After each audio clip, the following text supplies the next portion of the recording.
Yeah, so here's basically my project so far. It is a bit of a mess, but that's sort of intentional. Basically, here's my book, Experimental Psychology by Fancy Name Person, and basically, I chose to go a more digital route with it because a virus can be a computer virus.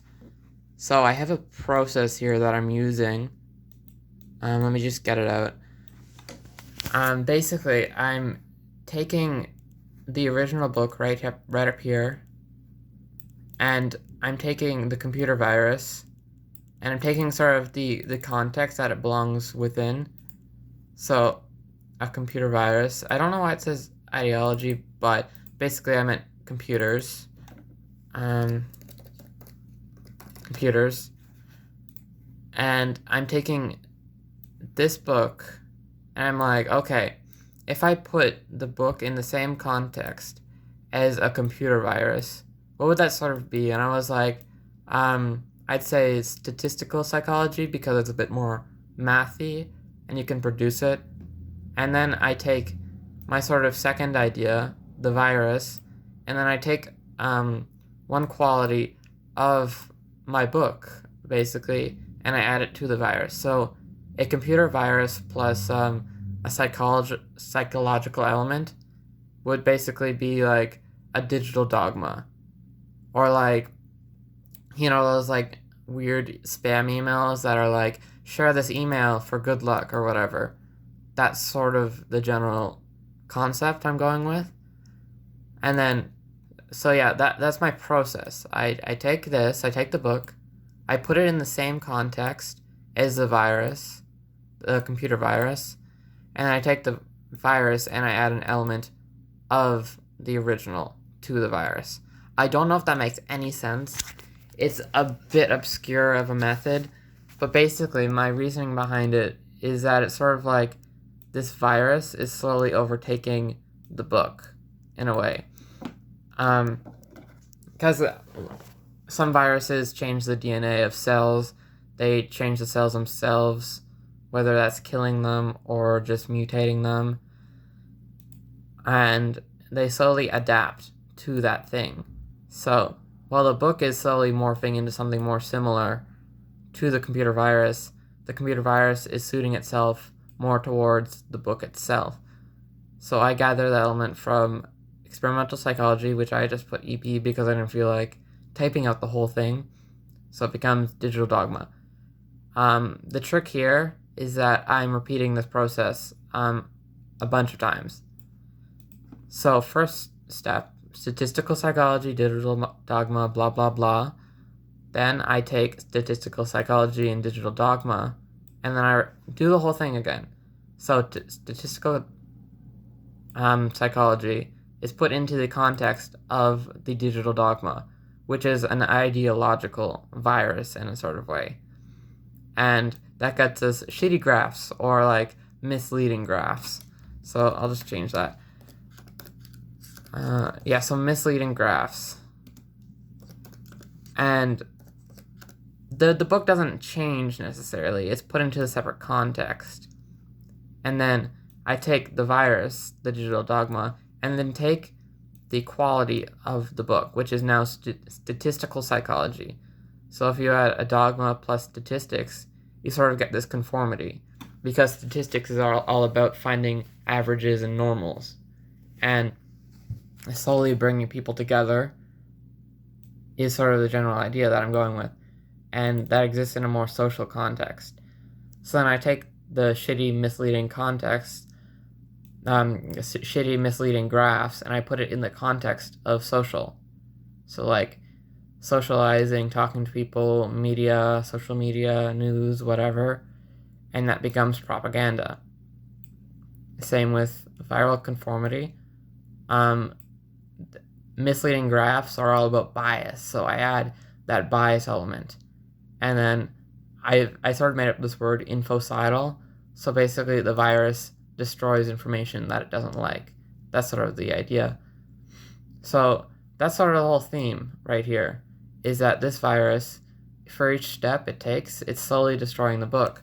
which is exactly what's happening here. I'm doing each step as part of my project. So for the first one, we go from the actual book itself, Experimental Psychology, to my desk is very messy, don't mind it. So we go from experimental psychology to sort of all the statistical psychology in the book. So what I took that as was to rip out all of the graphs in the book and all of the charts. So it is now pure text.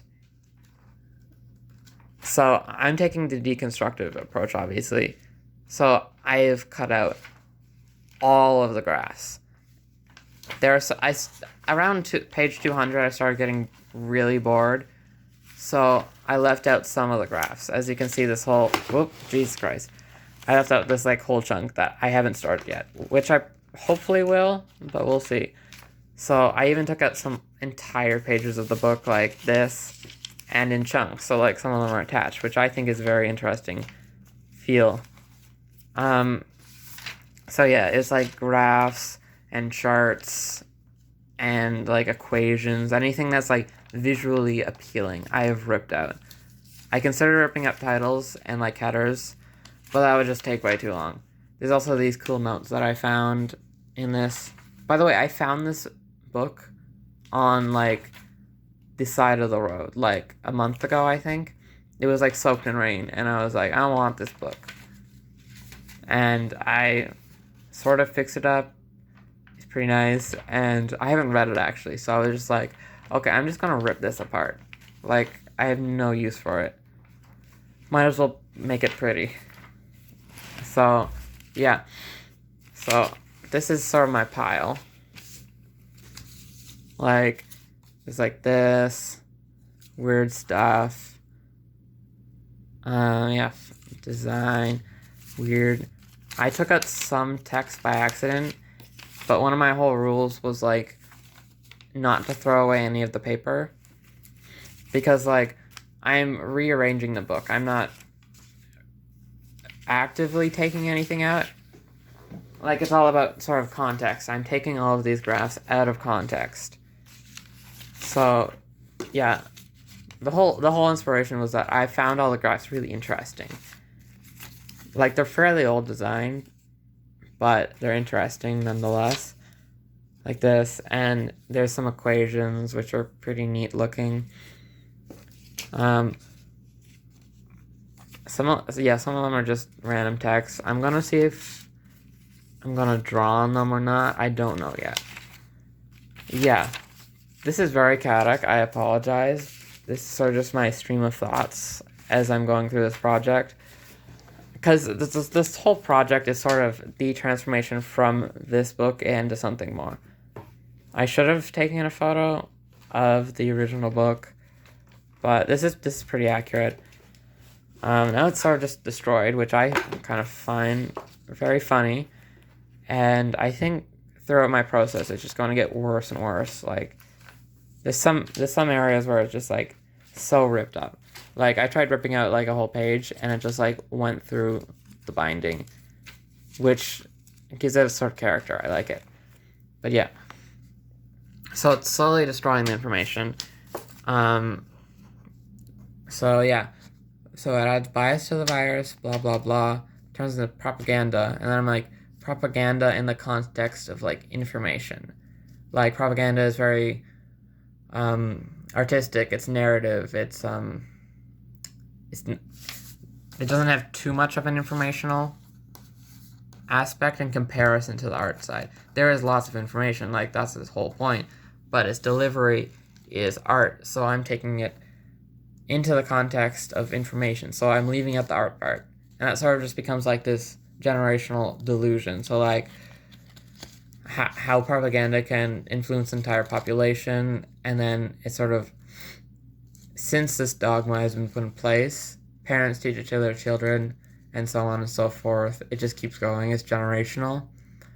And I took the infocidal virus, which is basically this, destroying information. And I add the appealing part to propaganda, because that's the whole point of propaganda. So then it becomes sort of like this social infocide, like social media and like all these exceptionalist ideas where you post stuff on social media and you make yourself look as good as possible, you're slowly like removing yourself, like you're removing information.